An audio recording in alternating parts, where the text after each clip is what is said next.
Os valentões zombavam do garoto quieto. Mal sabiam que era um campeão de jiu-jitsu. Manuel Silva tinha 15 anos e era o aluno mais novo do colégio Dom Pedro II, de compleição magra, com ombros ligeiramente curvados e grandes óculos, que constantemente escorregavam pelo seu nariz.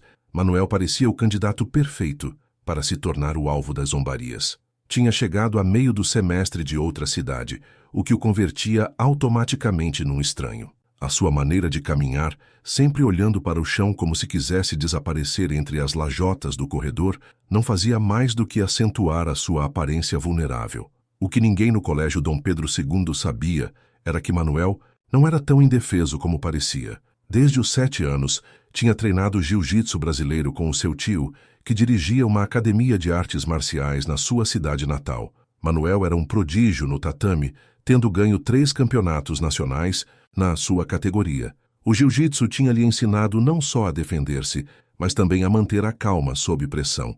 No entanto, os seus pais sempre lhe tinham inculcado que as suas habilidades eram para se proteger, nunca para intimidar. Os primeiros dias no novo colégio transcorreram sem incidentes. Manuel mantinha-se à margem, observando as dinâmicas sociais do centro, tentando passar despercebido enquanto se adaptava ao novo entorno. Foi durante a segunda semana, quando Ricardo Albuquerque e o seu grupo de amigos puseram os seus olhos nele. Ricardo era o típico valentão de colégio, alto, forte e com uma atitude prepotente que intimidava tanto alunos como alguns professores. O seu pai era um empresário influente na comunidade, o que lhe dava certa imunidade frente às consequências dos seus atos. Junto a ele sempre estavam Diego Oliveira e Carlos Santos, os seus fiéis seguidores que riam com cada uma das suas brincadeiras e o ajudavam a atormentar as suas vítimas. O primeiro encontro ocorreu na cantina. Manuel estava sentado sozinho, comendo o seu almoço, enquanto lia um livro sobre filosofia oriental, algo que o seu sensei lhe tinha recomendado, para complementar o seu treinamento mental. Olhem a quem temos aqui. A voz de Ricardo ressoou por cima do burburinho habitual. O rato de biblioteca. Manuel levantou a vista brevemente, avaliou a situação e voltou à sua leitura, ignorando deliberadamente a provocação. Isto não agradou a Ricardo. Estou falando com você. Por acaso é surdo além de míope? Disse, aproximando-se da mesa de Manuel. Só estou lendo, respondeu Manuel com voz tranquila, sem levantar o olhar. Nossa! Então o novato fala. Ricardo olhou para os seus amigos que riram obedientemente.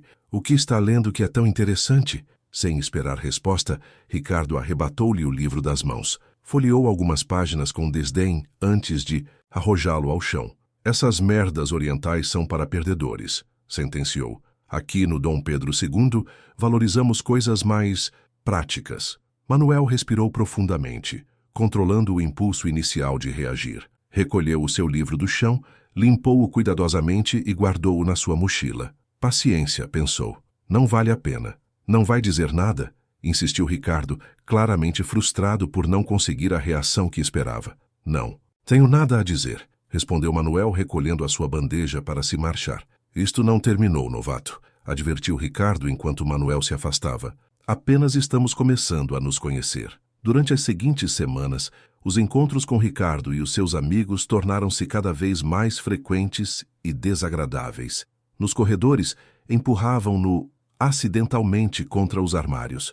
No pátio, arrojavam-lhe bolas perdidas, que sempre pareciam encontrar o seu caminho para a cabeça de Manuel. Na aula de educação física, escondiam-lhe a roupa ou molhavam-na com água da torneira. O professor Silva, que deveria ter intervindo, preferia olhar para o outro lado. São coisas de garotos, tinha dito a Manuel quando este tentou falar. Com ele, tem que aprender a se defender sozinho. Assim é a vida real. O resto dos alunos também não era de grande ajuda. Alguns sentiam pena por Manuel, mas o medo de se converter no próximo objetivo de Ricardo era mais forte que qualquer impulso de solidariedade. Outros simplesmente desfrutavam do espetáculo, agradecidos de que a atenção não estivesse posta neles. Uma tarde, enquanto Manuel esperava o ônibus escolar sob uma garoa persistente, Ricardo e os seus amigos apareceram do nada.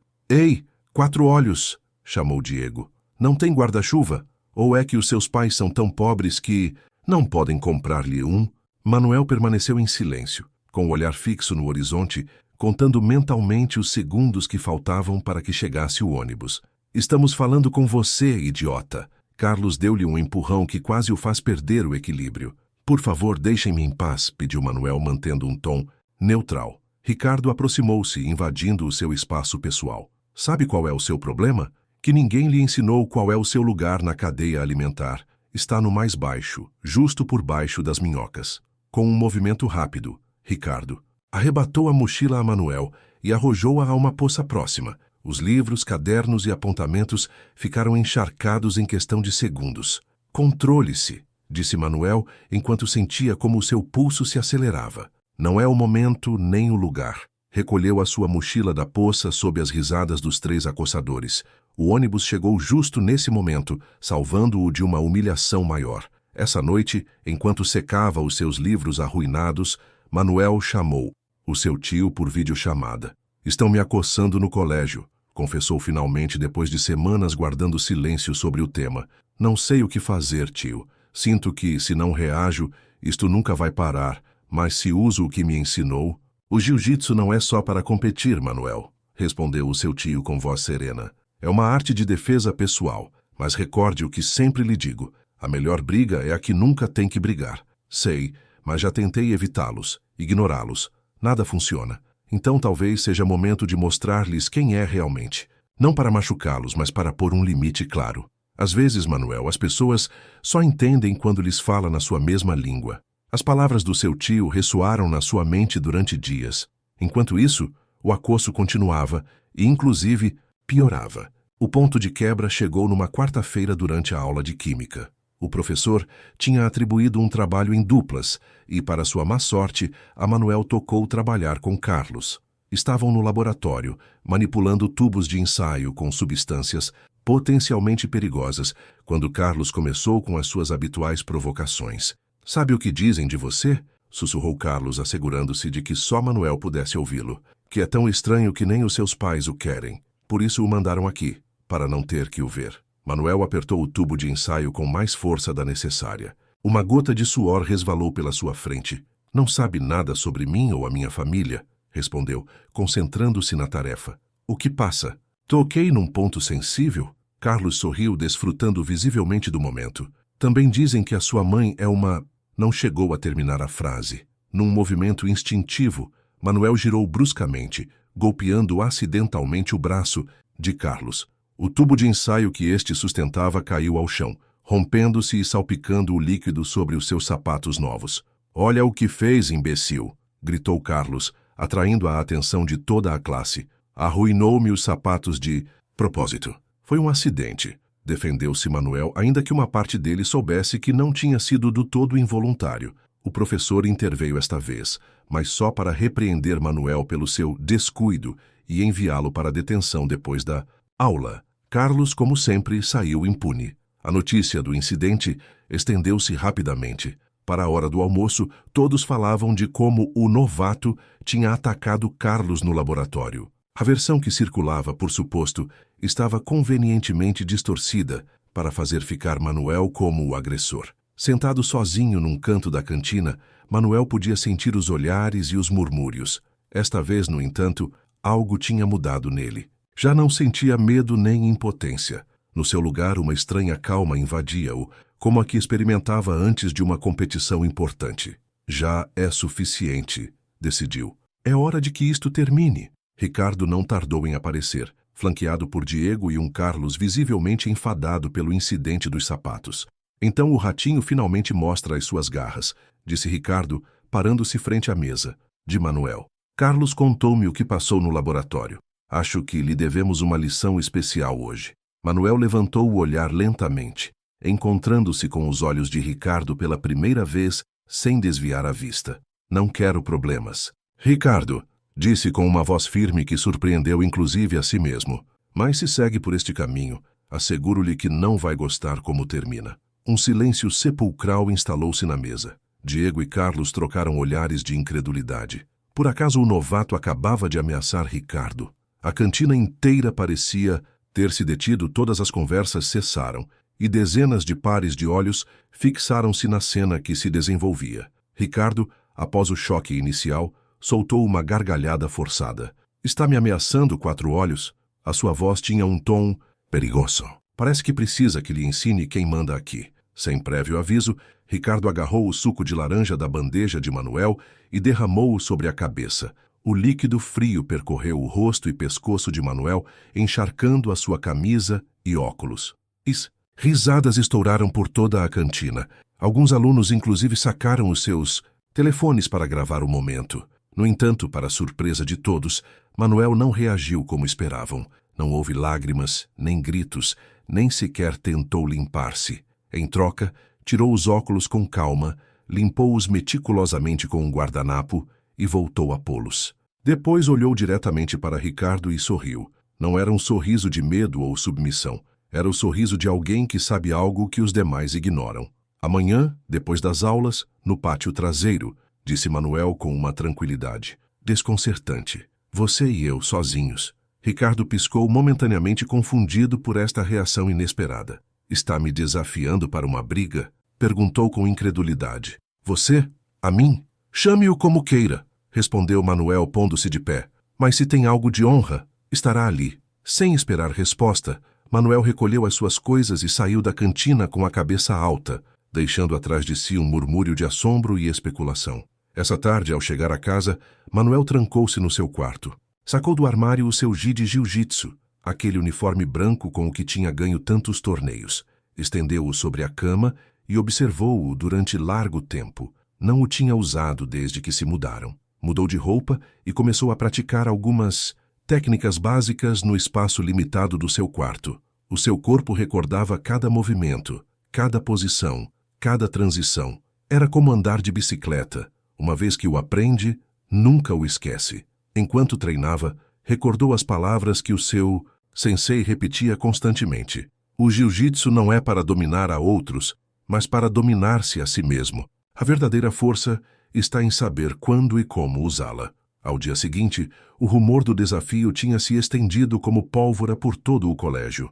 Os alunos murmuravam nos corredores, fazendo apostas sobre quanto duraria Manuel frente a Ricardo. A maioria dava por feito que seria uma massacre. Durante as aulas, Manuel manteve uma concentração inusual. Alguns professores notaram a mudança na sua atitude. Já não parecia encolhido ou temeroso. Sentava-se erguido, participava na classe e olhava nos olhos quando falava. Era como se, da noite para o dia, tivesse crescido vários centímetros. À hora do almoço, uma garota chamada Fernanda, que sempre tinha observado o acosso em silêncio, aproximou-se da mesa de Manuel. Não tem que fazer isto, disse, sentando-se frente a ele. Ricardo é perigoso quando se enfada. O ano passado mandou um garoto ao hospital. Manuel dedicou-lhe um sorriso tranquilo. Agradeço a sua preocupação, Fernanda, mas isto é algo que tenho que fazer, não só por mim, mas por todos os que sofreram o mesmo. Há outras formas de solucionar isto. Poderíamos falar com o diretor. Os meus pais conhecem a... Já é tarde para isso, interrompeu Manuel. Às vezes, a única maneira de deter um acossador é enfrentando-o diretamente. Não se preocupe, sei o que faço. O sinal que marcava o final das aulas soou com uma ressonância quase ominosa. Um grupo considerável de alunos dirigiu-se ao pátio traseiro, formando um círculo expectante.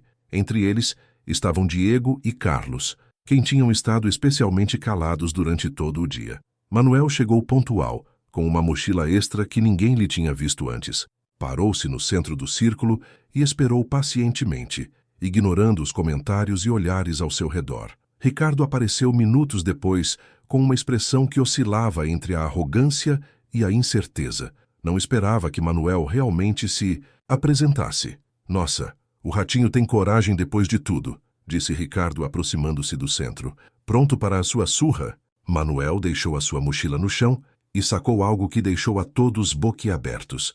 Um cinto preto de jiu-jitsu. Sempre estou pronto, respondeu, atando o cinto ao redor da cintura, com movimentos precisos e ritualizados. Um murmúrio percorreu a multidão. O novato tinha um cinto preto? Em que? Acha que me vai assustar com um cinto? Zombou Ricardo, ainda que a sua voz já não soasse tão segura. O que é? Um karateca de pacotilha?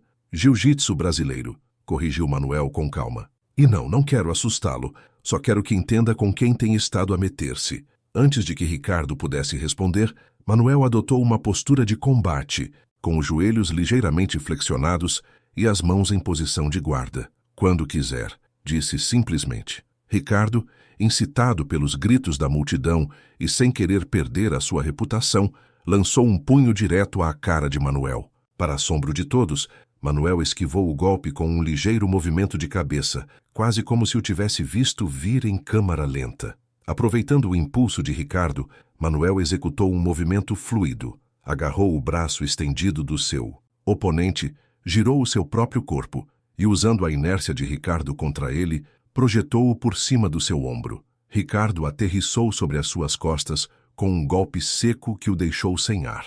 Multidão ficou em choque. Ninguém se atrevia a dizer uma palavra.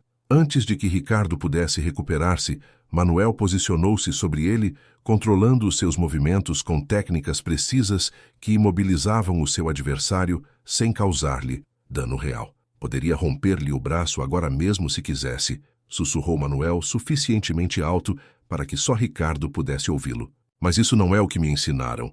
Ensinaram-me a respeitar os meus oponentes, inclusive aqueles que não me respeitam a mim. Com um movimento controlado, Manuel liberou Ricardo e pôs-se de pé, oferecendo-lhe uma mão para ajudá-lo a levantar-se. Ricardo, humilhado e confundido, rejeitou a ajuda e levantou-se por si mesmo, cambaleando ligeiramente. Isto não terminou, ameaçou Ricardo, mas inclusive ele podia escutar a falta de convicção na sua própria voz. Sim, terminou, afirmou Manuel com firmeza, a menos que queira outra demonstração. Ricardo olhou ao seu redor. A multidão, que normalmente vitoriava cada uma das suas ações, agora observava a cena com uma mistura de assombro e respeito para com Manuel.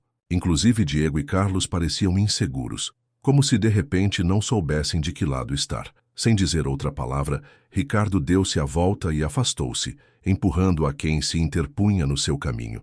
Diego e Carlos seguiram-no, não sem antes lançar olhares de receio para com Manuel. O silêncio que seguiu foi rompido por um aplauso solitário que cedo se converteu numa ovação. Fernanda aproximou-se de Manuel com um sorriso de admiração.